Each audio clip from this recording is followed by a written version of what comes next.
Can Mark Carney be trusted? If you think so, I'd have to tell you you're quite mistaken. Mr. Carney has a track record of being notoriously unprincipled and absolutely flip-floppy on what he believes in. And we can start from the first point, the most important point, which he only switched up on because of the contention in the Canadian population, and that is the carbon tax. Mr. Carney was the greatest advocate for the tax. He was probably the pioneer of suggesting whether and when a carbon tax should be implemented and how it should be made.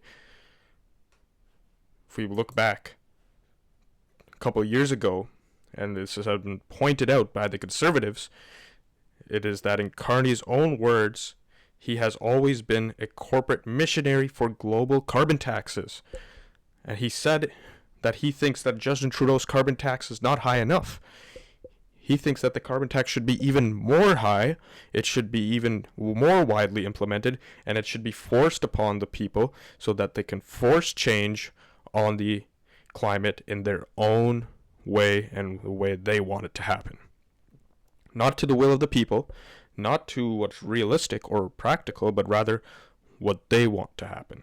But now, because it's become such a contentious issue, the Canadians and the Conservatives have pushed it so much that people have now realized that this is not what they want. They have seen their bills go up, they have seen their gas prices go up, natural gas, heating, everything related to cost of groceries can be tracked back to carbon tax, which is affecting all of those industries. Businesses have run out of this country because of it, and now they have to backtrack on it, the Liberals. They know they won't win the election if they touch it even.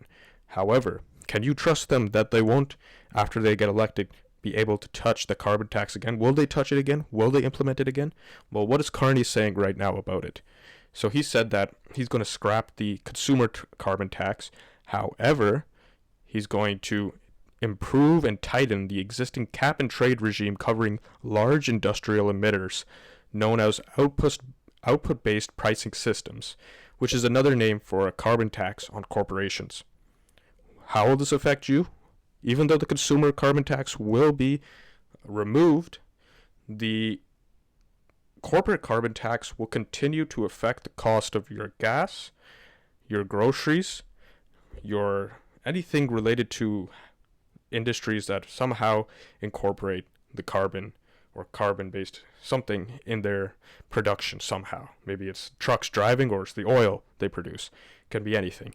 But why does that affect you is that they will pass on the costs associated with the tax onto the consumer, once again creating the vicious cycle of increasing costs on groceries, on gas, on many things. Because they're not going to just take it, these corporations. They will pass it on to you, the consumer. So you won't be paying a consumer carbon tax imposed by the government, but you'll be paying a carbon tax that has been imposed on corporations that are going to then pass down onto you, which they point out in the article right here. So they say that Carney says he'll make the big polluters pay their fair share.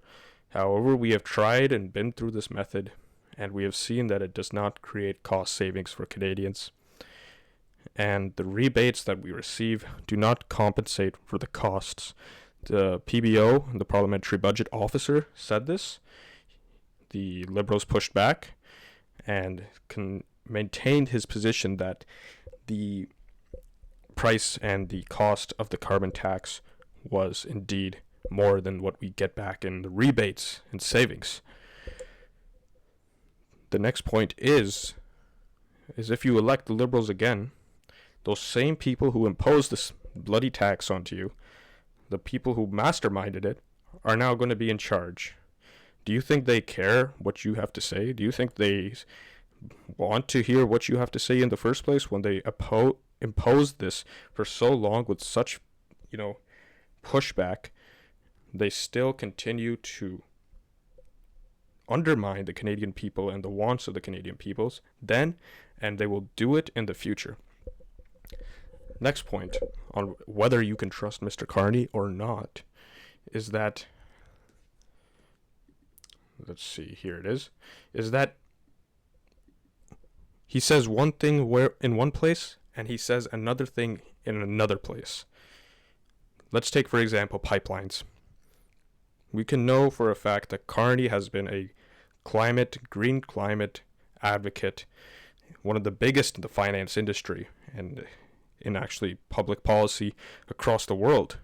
He worked with the World Economic Forum. He's worked with the Davos guys on how to implement a global carbon tax and shift the world to a green economy.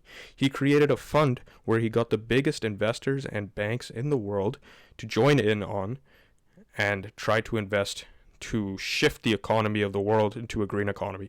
And that ultimately failed horribly. It was a massive failure.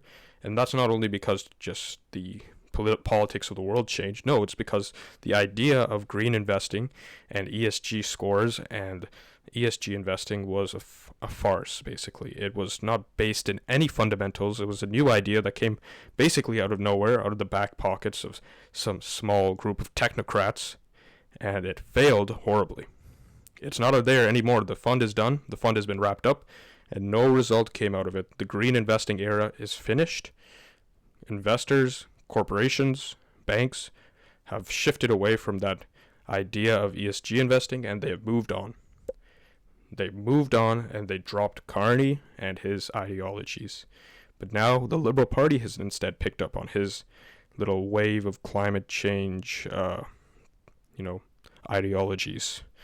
Who knows how true they are, though of course climate change and the environment is a big problem. Is Carney the technocrat going to save the world with his solutions, which have been tried and failed now? I don't think so. But here we have the thing he said in Kelowna when talking about pipelines, which he was usually against pipelines, but all of a sudden he's saying now that, oh yeah, I'm going to build pipelines in this country from east to west coast. The American threat is great. We have to build it, and I will do it at any cost. I will use emergency powers and veto the Quebec government. You see right here? He will veto the Quebec government or anybody who stands in his way to accelerate those major projects that build the energy economy, and so that they can take on the Americans, which I could say that's reasonable to say in the situation we are in right now.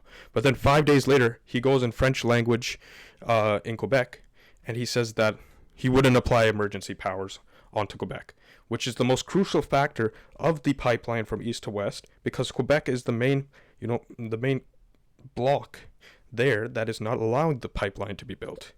Every other province is all right with it. It's Quebec that is so touchy about their sovereignty and their own national interest, not the Canadian interest, the Quebec national interest, that they don't want to see a united Canada. They want to see a divided and separate Canada. That's why we've been falling back so hard the past 4 decades here, because Quebec has always been a thorn in our thigh because we have to compensate for them. But here's the hypocrisy that Carney has delivered, is that he says one thing in English to appease Western voters, and then he says another thing in French to appease Quebec voters. He's not a principled guy. He hasn't any consistency. He says whatever he feels like to capitalize on the opportunity, just like Jagmeet Singh and just like Justin Trudeau, saying what people want to hear in that specific situation, but not really thinking, is what they're saying consistent with their political ideology or their politics, or is it consistent with, being a principled leader? That's always been a liberal problem, is that they can't be consistent on what they want. They're always flip-flopping, they're always virtue signaling, and they're always bringing non-issues into issues, and they have always done the opposite of taking action and getting results, because they haven't acted in principled manners. The conservative governments, the conservatives themselves, they are principled, though I don't have to agree with all positions they hold. I do favor them more because they have principle. You know what you're getting yourself into when you vote for them. That's one more point there about Carney, but here's the next point. That's just very recent, actually. Is this guy, Carney, brings in a long-time Liberal MP in Trudeau's close confidant, Mark Medicino, if I pronounce that right, hopefully. But this man here, Medicino, whatever his name is the same guy who took the notorious serial killer and rapist, Paul Bernardo, and moved him from a high security prison into a medium security prison so that one day he can bring him into possibly a parole. And that was under his role. He signed that off. It was the Paul Bernardo transfer, and that is what saw him resign from his position as Minister of Public Safety, I believe. Let's verify. It is, yes, Minister of Public Safety. And he fell out of grace, and he fell out of grace of the Liberals. He fell out of grace out of Canadians. And what does Carney do? He brings him in. Why did Carney bring him in? Well, you can read off the title here. Mark Medicino's appointment angers Muslim supporters. Now, why would Muslim supporters get angry at this? Well, because of his stance on the Israel-Gaza conflict. Now, some people on both sides, they all have taken different approaches, different perspectives. They ultimately try to aim for a balanced approach, but Mr. Medicino, he looks more like he's a minister for Israel than he is a minister for the Canadian people. He has acted in more ways for the benefit of Israel and Canada than he has for the Canadian people while he was in positions of power. He sat on boards that were benefiting Israel, and he has consistently advocated that Israel is his main concern. We're in Canada here. Why the hell should we give such a concern about Israel, a first world nation, all the way on the other side of the world that has no bearings in Canadian politics except that bearings that we put into it? They don't benefit us.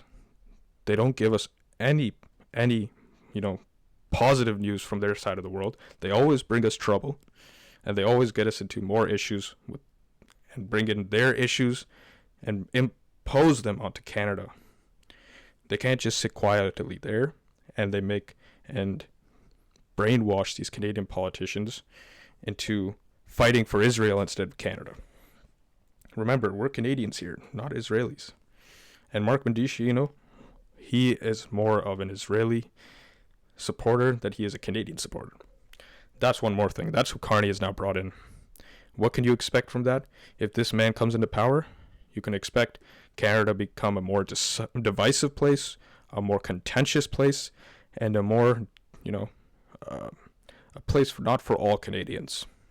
It'll be a place for some of those technocratic elites, those elite globalist types who only care about filling their pockets, filling the pockets of their friends, and trying to keep power at all costs. The globalist elite, that's who Carney is, that's who Medicino is. They're not acting in the best interest of the everyday Canadian. They are what you can call, as we all know, globalist elites, which Carney says himself that he is a proud globalist. You can't trust them. You can't be in keeping good faith that they will act in your best interests. Thank you very much for watching, and have a wonderful day.